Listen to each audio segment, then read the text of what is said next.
नमस्कार, जय हिंद दोस्तों। आज के इस वीडियो में हम लोग देखने वाले हैं जीमूत वाहन का चरित्र चित्रण। आप लोग जानते हैं कि बोर्ड पेपर में 4 अंक का ये प्रश्न आता है और बहुत ही ज़्यादा महत्वपूर्ण है और लगभग हर बार ये क्वेश्चन पूछा गया है। तो अगर आपके पेपर में आ गया कि कारुणी जीमूत वाहन पाठ के आधार पर जीमूत वाहन का चरित्र चित्रण कीजिए, तो आप कैसे करेंगे कि पूरे के पूरे 4 अंक आपको मिल जाएं। तो दोस्तों, बोर्ड की कॉपी में सबसे ऊपर आप लिखेंगे जीमूत वाहन का चरित्र चित्रण। मैं ऐसा तरीका आपको बताने वाला हूं कि आपको रट्टा मारने की ज़रूरत नहीं है। केवल समझकर और आपके कुछ इंपॉर्टेंट पॉइंट याद करके आप इस पूरे लगभग 1 से 1.5 पेज के चरित्र चित्रण को मिनटों में, चुटकियों में आप इसको याद कर सकते हैं। तो आप सबसे इंपॉर्टेंट समझिए, चरित्र चित्रण में हेडिंग्स आपकी होनी चाहिए। तो पहली हेडिंग आप डालेंगे परिचय, और आपको यहाँ पर देखना है कि जीमूत वाहन पाठ के आधार पर जीमूत केतु का पुत्र है। सबसे पहले याद रखिए कि जीमूत वाहन के पिता का नाम है आपके जीमूत केतु। वह विद्याधर जाति का है। उसकी पत्नी का नाम आपके मलयवती है। तो पत्नी का क्या नाम है? मलयवती है। जीमूत वाहन परोपकारी है, दूसरों पर उपकार करने वाला परोपकारी। दयालु है, जो दूसरों के दुख को देखकर आपके द्रवित हो उठे, दयालु। माता पिता का भक्त और असाधारण व्यक्तित्व वाला विद्याधर है। पाठ के आधार पर जीमूत वाहन के चरित्र की प्रमुख विशेषताएं निम्नलिखित हैं। तो आपको ध्यान रखना है कि जीमूत केतु पिता का नाम, मलयवती इनकी पत्नी का नाम, विद्याधर जाति के हैं, और आपके इनके गुण हैं कि परोपकारी हैं, दयालु हैं, माता पिता के भक्त हैं। ये सब आप लोग जानते हैं। बढ़ा चढ़ाकर आपको यहाँ पर लिख देना है, जो भी शब्द आपके उस समय दिमाग में काम करें। फिर नेक्स्ट हेडिंग आपको लगानी है महान त्यागशील। महान त्यागशील क्या है? तो भाई आपके जीमूत वाहन का जीवन त्याग से परिपूर्ण है। गरुण के भोजन के लिए जब शर्तानुसार शंखचूड नामक सर्प की बारी आती है, तो शंखचूड की माता के करुण विलाप को सुनकर जीमूत वाहन अपने प्राणों की चिंता किए बिना लाल वस्त्र धारण कर स्वयं वध स्थल पर चला जाता है। तो कहानी तो आपको पता ही है कि जो सर्पराज वासुकी थे, उन्होंने ये आपके वचन दिया था गरुड़ को कि मैं प्रतिदिन एक सांप आपके पास भेजूंगा आपके भोजन के लिए। तो ऐसे ही दोस्तों, जब आपके शंखचूड नाम का एक सर्प था, कौन सा सर्प था? आपके शंखचूड नाम का सर्प। और जब इसकी बारी आई कि आज आपको जाना है गरुड़ के भोजन के लिए, तो इसकी माता आपकी बहुत रोने लगी, करुण विलाप करने लगी। तो उसको सुनकर जीमूत वाहन ने कहा कि शंखचूड के स्थान पर मैं चला जाऊंगा। ठीक है, तो आप समझ सकते हैं कि ये कितना त्यागशील है कि भाई आपके अपने जीवन को आपके संकट में डालकर वह उनकी माता के करुण विलाप को सुनकर वह स्वयं अपने प्राणों का बलिदान करने जा रहा है। तो आपकी चिंता किए बिना लाल वस्त्र धारण कर स्वयं वधस्थल पर चला जाता है।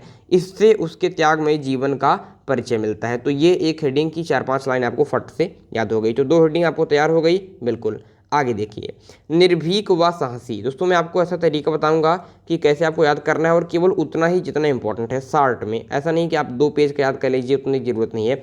4 अंक है, आपको केवल 1.25 से 1.5 पेज में आप इसको लिखना है। और ऐसा नहीं कि जैसे आप लोग किताब उठाते हैं तो कठिन कठिन शब्द लगते हैं, आपको याद करने पड़ते हैं, आप उसको रट्टा मारते हैं, आपको याद ही नहीं होता है। बिल्कुल सिंपल शब्दों में कहानी के हिसाब से समझना है। पूरे के पूरे अंक मिलेंगे, इसमें कोई दो राय नहीं है। ठीक है, तो पूरे के पूरे अंक आपको यहाँ पर मिलने वाले हैं। तो किस तरीके से आप करेंगे, एक बार इसको देख लीजिए। यहाँ पर देखिए, आपकी हेडिंग रहेगी आपके हेडिंग निर्भीक व साहसी। जीमूत वाहन निर्भीक व साहसी व्यक्तित्व से परिपूर्ण है। वह गरुड़ के भोजन के लिए स्वयं को प्रस्तुत करने पर भी भयभीत नहीं होता। गरुड़ के आक्रमण से आहत होने पर भी वह स्वयं गरुड़ से अपने रक्त व मांस का भोजन करने के लिए कहकर अपनी निर्भीकता का परिचय, आपके अतुलित साहस का परिचय देता है। तो आप समझ सकते हैं कि क्या दोस्तों आपके निर्भीक और साहसी है। ठीक है, कि भाई जब ये दोस्तों आपकी जाता है तो गरुड़ इसके ऊपर जब आक्रमण करता है तो इसे कष्ट भी होता है, लेकिन उसके बाद भी ये गरुड़ से कहता है कि मेरा जो मांस है और जो मेरा रक्त है, आप इसको खाकर अपनी भूख मिटा लीजिए। तो आप समझ सकते हैं कि ये कितना निर्भीक है। निर्भीक यानी इसको डर नहीं लगता, और साहसी है। ठीक है, तो ये वाली जो हेडिंग थी ये भी आपको समझ में आ गई। तो केवल समझना आपको है कि हाँ भाई क्या है, जीमूत वाहन निर्भीक है, साहसी है, और जब गरुड़ के पास ये गया तो गरुड़ ने इसके ऊपर आक्रमण किया। इसका आपको तो ये बहुत आहत था उससे, लेकिन इससे जो उसके रक्त और मांस जो थे, उन्होंने कहा कि हे गरुड़, आप इसका भोजन करके हमारे मांस और आपके रक्त का भोजन करके अपनी भूख को मिटा लीजिए। तो समझ सकते हैं कितना निर्भीक और साहसी है। तो ऐसे आपको समझना है, रटना नहीं है। और आप जो शब्द हैं, हिंदी के शब्द शब्द तो आप बना ही सकते हैं, कहानी अगर आपके दिमाग में है तो ये ज़रूरी थोड़ी है कि ऐसे शब्द आपको यहाँ पर इसको याद करने हैं। जो भी आपकी समझ में आ जाए वहाँ पर लिख दीजिएगा, बस हेडिंग याद रखिएगा, ठीक है, जो आपको पूरे अंक दिलाने में मदद करेगी। तो यहाँ पर हेडिंग है, चौथी हेडिंग आपके लिए मातृपितृभक्त। मातृपितृभक्त, जैसा कि मैंने आपको शुरू में बताया था कि जीमूत वाहन क्या है, परोपकारी है, दयालु है, मातृपितृभक्त है, ठीक है, तो वैसे ही आपको यहाँ पर चल भी रहा है।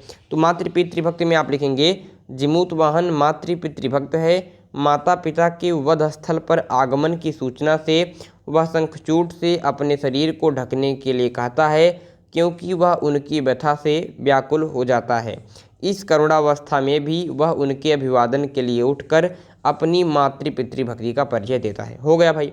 तो सिंपल से आपको समझ लेना है कि ये मातृपितृभक्त है, और जब दोस्तों इनके माता पिता जान जाते हैं कि इनका बेटा घायल है, तो वधस्थल पर जहाँ पर ये गया था वहाँ पर वो लोग पहुँचते हैं। तो ये क्या कहता है कि शंखचूड़ से कि आप मेरे शरीर को ढक दीजिए, क्योंकि वे उनके विलाप से अब क्या होता है, आपके द्रवित हो उठता है, उससे दुखी हो जाता है, उनके विलाप को सुनकर, उनकी व्यथा को सुनकर व्याकुल हो जाता है।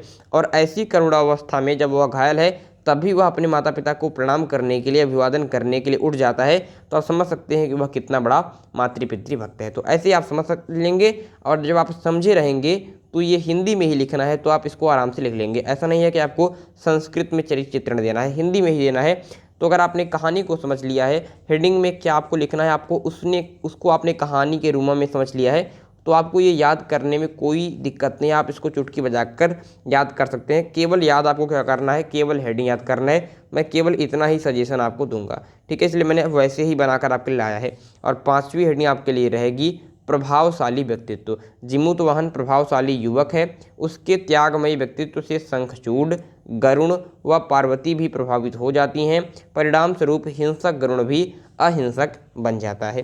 ठीक है, तो इस तरीके से आप समझ लेते हैं कि भाई वो आपके प्रभावशाली व्यक्तित्व था, और उससे क्या होता है कि जो शंखचूड़ था और जो गरुण था और जो पार्वती जी थी, ये भी आप क्या होती हैं, आपके प्रसन्न हो जाती हैं। और जो आपके गरुण, जिसके भोजन के लिए प्रतिदिन एक सर्प जाता था, जो आपके क्या था, आपके जो हिंसक था वह अहिंसक हो जाता है, आपके जीमूत वाहन के ऐसे त्याग भरी बातों को देखकर, त्याग भरी काम को समझकर। इसके बाद आपको केवल इतना ही लिखना है, और लास्ट में जैसा कि मैंने कहा था निष्कर्ष लिखना इंपॉर्टेंट है। तो आप यहाँ पर लिख सकते हैं ये 2-3 लाइन, जो आपको पूरे के पूरे 4 अंक दिला देती है, और एग्जामिनर समझ जाता है कि हाँ बच्चे के अंदर क्वालिटी है। तो आप ये 2-3 लाइन बिल्कुल मिस मत कीजिए, क्योंकि ये आपके जान है पूरे चरित्र चित्रण की। तो यहाँ पर देखेंगे, समग्रतः हम कह सकते हैं कि जीमूत वाहन त्यागी, निर्भीक, मातृपितृभक्त, दयालु व प्रभावशाली व्यक्तित्व से परिपूर्ण है। जैसे जैसे आपने हेडिंग डाली है वैसे वैसे आप यहाँ पर बता देंगे कि वो त्यागी है। जैसे हमने पहले हेडिंग डाली थी महान त्यागशील, तो आप हेडिंग डालेंगे त्यागी, जैसे आपने डाला था वैसे यहाँ पर आप लिख देंगे कि समग्रता हम कह सकते हैं कि जीमूत वाहन आपके त्यागी, निर्भीक, मातृपितृभक्त, दयालु व प्रभावशाली व्यक्तित्व से परिपूर्ण है। ये नहीं आप सोचेंगे कि ये कैसे याद होगा। जैसे आपने हेडिंग बनाई थी त्यागी, आपने हेडिंग बनाई थी, निर्भीक व साहसी बनाई थी तो उसको लिख देंगे, मातृपितृभक्त हेडिंग बनाई थी उसको लिख देंगे, दयालु हेडिंग कर देंगे, वही सब यहाँ पर लिख कर आप लिख देंगे कि आपके व्यक्तित्व से परिपूर्ण है। बस आपका ये काम खत्म। तो ये आपके निष्कर्ष भी हो गया। तो इस तरीके से आपकी पूरी चीज़ हो गई। प्रभावशाली व्यक्तित्व भी हो गया, मातृपितृभक्त भी हो गया, निर्भीक व साहसी, महान त्यागशील और परिचय। ये आपके 5 हेडिंग हो गई। ठीक है, 5 आपके लिए हेडिंग हो गई, नीचे निष्कर्ष हो गया। इस तरीके से आप लिखेंगे। समझ आपने लिया ही होगा कि परिचय में आपको क्या लिखना है। ठीक है, महान त्यागशील में आपको क्या लिखना है, आप एक बार समझ गए। निर्भीक व साहसी में क्या लिखना है, और मातृपितृभक्त में क्या लिखना है, प्रभावशाली व्यक्तित्व में क्या लिखना है, निष्कर्ष कैसे लिखना है।